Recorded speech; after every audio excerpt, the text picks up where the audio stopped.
السلام عليكم، ازيكم عاملين ايه؟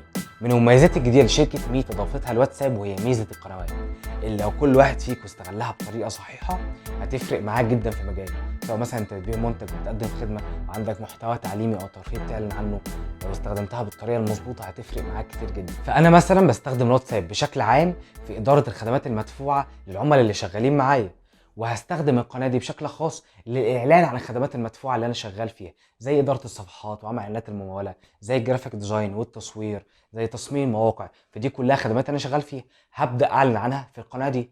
ده غير ان انا كمان هنزل نصايح ومعلومات دوريه اول باول علشان الناس تفضل على القناه مستفيده منها. فمن المهم جدا انك تستخدم الميزه الجديده دي عشان تكبر عن طريقها شغلك. طب ايه الفرق الاساسي بين القنوات الجديده دي وبين المجموعات او الجروبات اللي اصلا كانت موجوده في فيسبوك قبل كده؟ اول حاجه وهي عدد الافراد اللي مسموح له الانضمام للقناه. القناه ملهاش اي حدود او ليميتيشنز في عدد الناس اللي ممكن ينضموا لها او يعملوا لها متابعه. معاك لحد 5 مليون 10 مليون ملي، بص اللي انت عايزه.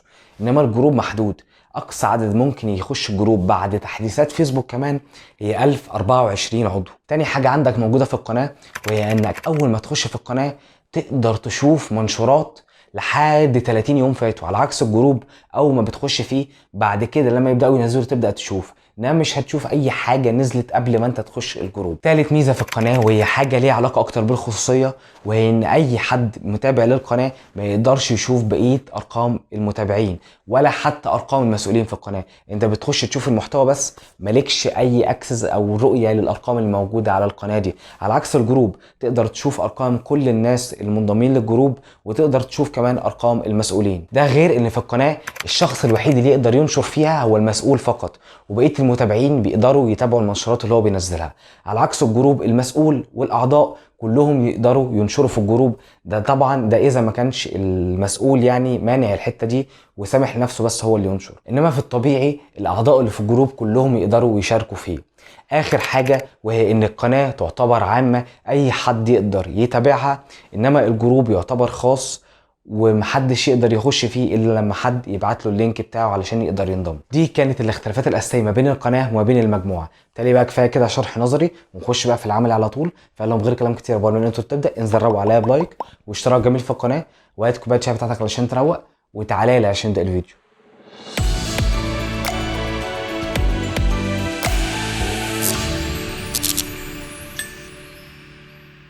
بص يا سيدي، انت هتخش على الواتساب عندك، سواء الواتساب بيزنس او بتاع الاعمال يعني او الواتساب العادي. المهم عشان تبدا تشوف حته القنوات دي وتشتغل عليها، فهتيجي عند الزرار اللي في النص بتاع المستجدات وتضغط عليه وننزل تحت خالص هتلاقي ظهر قدامك الجزء بتاع القنوات.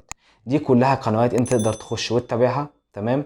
لو عايز تدور على قناه مش ظاهره قدامك فهتلاقي في زرار تحت اسمه البحث عن القنوات، نضغط عليه هيظهر لك هنا ايه كل القنوات اللي انت تقدر تتابعها. ولو عايز تسيرش عن قناه برضو عامه ومش ظاهره قدامك فهتيجي في الجزء اللي فوق ده وتبدا تبحث عنها. مثلا سيرش مثلا عن قناه ايه القران، فبس ايه تبدا تظهر عندك اهو.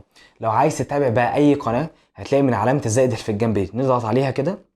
كده انت تابعت القناه دي. نبدا بعد كده نرجع كده علشان نخش في خطوات انشاء قناه بقى لنفسنا. هنلاقي القناه اللي احنا تابعناها ظهرت قدامنا هنا اهي، وفي فوق علامه زائد جنبها نضغط عليها ونضغط على زرار انشاء قناه. نضغط بعد كده على زرار كونتينيو او استمرار. اول حاجه يقول لك اسم القناه، فاحنا هنسميها افكار مهدي شرطه كده، وبعد كده نكتب مهدي ايديز، وبعد كده نختار الصوره، وبعد كده هتلاقي عندك مكان تضيف فيه وصف القناه فنضغط عليه علشان نضيف وصف القناه بتاعتنا. تبقى حاجه كده نبذه بسيطه بتعبر عن المحتوى اللي انت هتقدمه في القناه بتاعتك. خلصنا تمام، نضغط على زرار انشاء قناه. كده احنا انشأنا قناه الواتساب مظبوطه تمام. الف مبروك كده خلصنا. هسيب لك بقى اللينك بتاع تحت في صندوق الوصف في اول كومنت عشان لو عايز تخش تعمله متابعه. طب نجيب بقى اللينك ده اصلا منين؟ هتلاقي فيه زرار من فوق مكتوب عليه رابط القناه، اضغط عليه هيقوم جايب لك لينك القناه بتاعتك عشان لو انت عايز تاخده وتبدا تبعته الناس عشان الناس تبدا تعمل لك متابعه للقناه دي.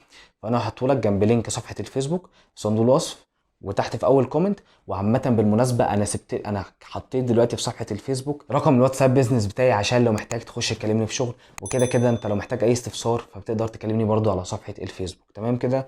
من هنا بتقدر تنسخ اللينك بتاع القناه بتاعتك. نرجع بقى كده نضغط عليها وبس كده يا سيدي. كده خلصنا كل حاجه في القناه. لو انت بقى عايز تخش على القناه بتاعتك في اي وقت هتخرج كده منها، تمام، وهتلاقيها موجوده هنا في الحته بتاعت القنوات اللي انت اصلا متابعهم، هتلاقيها فوقيها اول واحده فيهم، تمام. بس كده يا سيدي طلع لي بقى الشرح ده، خلينا نجي في النص كده عشان نعرف نتكلم مع بعض. ده كان الفيديو بتاعنا النهارده. ما تنساش لو عندك اي اسئله ممكن تنزل تكتبها تحت في الكومنتات، انا بقراهم كلهم، او ممكن تخش تكلمني على صفحتي على الفيسبوك، هسيب لك اللينك تحت في صندوق الوصف وفي اول كومنت. ما تنساش بقى تنزل تروح على لايك واشتراك جنب في القناه، الحاجات الحلوه انت عارفها دي. ربكم نص الفيديو بتاعنا النهارده، وخليكم عارفين احنا دايما خدمتكم. شكرا.